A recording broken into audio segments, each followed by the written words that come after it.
The film touches on a number of things that I came to learn about in making it. One of the things that is so important about developing this resource is the opportunity that it gives to young people. And you saw that with some of the gas rig workers that I interviewed. I interviewed a lot more than Corey and Brandon.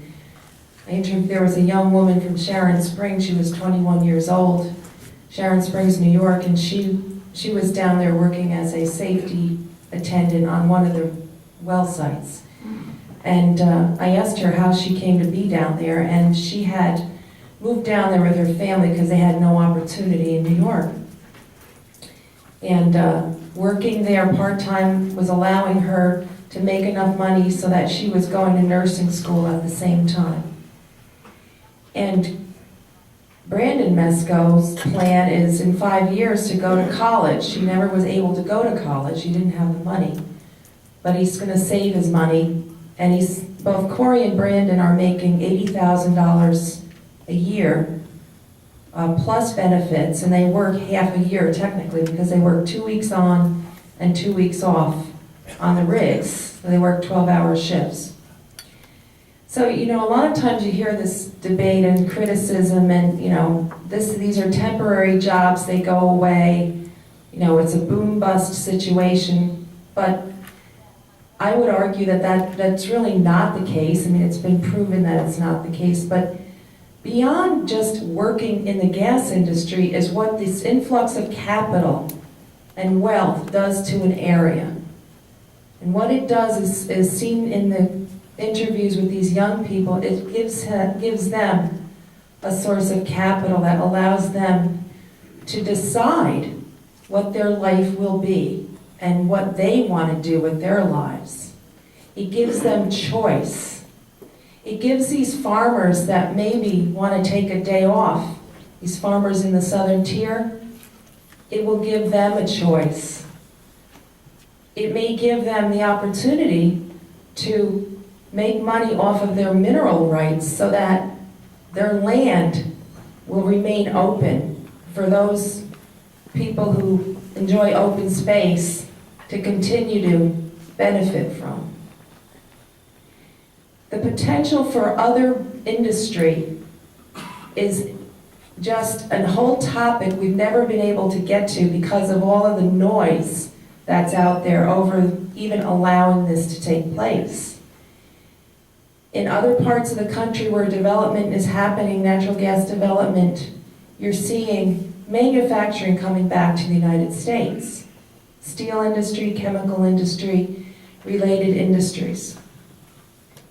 And with the low cost of natural gas, the stable supply of low-cost energy, that is what's drawing these companies, aside from the fact that some of the byproducts in gas development are used in the chemical industry, plastics, everything basically, what you're sitting on, what you're drinking out of, just about everything is connected to this resource in one form or another. And I think that it would be great if, everybody who's an elected official or everyone that's a naysayer could actually go down and have the opportunity to do what I did and physically see it. And I've spent a number of visits on drilling rigs, interviewing, watching, seeing how it happens, on fracking sites, seeing how it's done, talking to the people involved, the consultants, the specialists, the engineers, the workers themselves, where safety is paramount to the people doing the work. Because they're on the front lines. They're the ones right there who are going to be in the line of fire, so to speak, if something goes wrong. And when you look and you travel through a similar topography as the southern tier, and you see, it's almost hard sometimes to even find the well sites. I mean, they're kind of in remote areas where access roads have been built to get to them.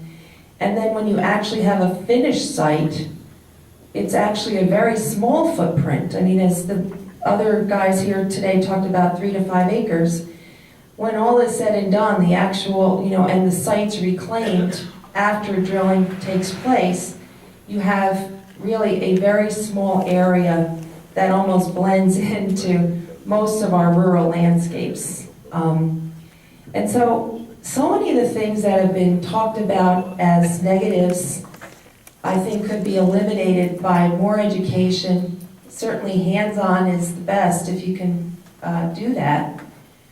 It would be nice if our elected officials, especially our policymakers at the state level, spent more time doing that than they did sitting in the ivory tower in Albany and listening to all the noise. You can probably sense from my point of view that I view the environmental activism that you see that's behind a lot of the negativity. I view it in a very disapproving light, because I lived with it in the Hudson Valley, and I watched the creep of environmentalism go from something that was probably a good thing at one point 30 years ago to becoming so extreme that it pushed all industry right out of the valley, and that was the story of the cement plants. Certainly you need environmental regulation, and we have plenty of it. But even in the case in the Hudson Valley where a brand new cement plant wanted to be built, the second homers that had moved up after 9/11 prevented that from happening. All those stable jobs that my classmates' parents enjoyed when I was growing up in that valley, solid middle class incomes, benefits, they're gone. They're not there anymore. And those people still left holding on to property like our family, you really are in some ways like you feel like the last man standing, because you're paying the bill as there's no growth around you. And also as the state and environmental groups come in and buy up every square inch of land surrounding you. That's how you feel. And I have seen it in the Adirondacks, and I see it happening out here. And when you lose private property ownership, you not only lose the economic benefits that come from that, you lose the stewards of the land, the people that have for generations kept it, maintained it, and are barely hanging on. When development does take place, and it will at some point, I believe, question will be, who is still holding that land? Many people here can barely keep it going, and I applaud them and thank them for the generations of care, for the work they do today to keep that land in private ownership, to fight the fight they're fighting out there with little resources to see this kind of thing happen in their generation, in their lifetime. They're fighting for their families and for their kids' future. They want to see their grandchildren next door and not in another state. So I, in my current position, is very recent, as I said, at the head of the Petroleum Council in Albany. I took that job because I want to be more of an advocate on this issue. But none of this is possible without the sacrifice of the people, many of whom are in this room today, who hold the land, who fight the fight every day, and who feed this country. I thank you for that.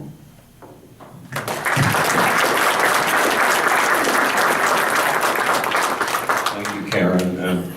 Very often I remind people who I meet down in New York City on the west side of Manhattan who are so vigorous in opposing hydrofracking. I said upstate New York was never meant to be a museum.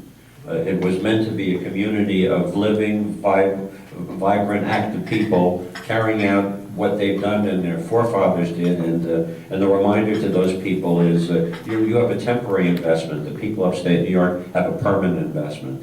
So please take 10 minutes for a break, and then we'll hear from our friend from Pennsylvania and have a working Q&A for lunch. Thank you so much.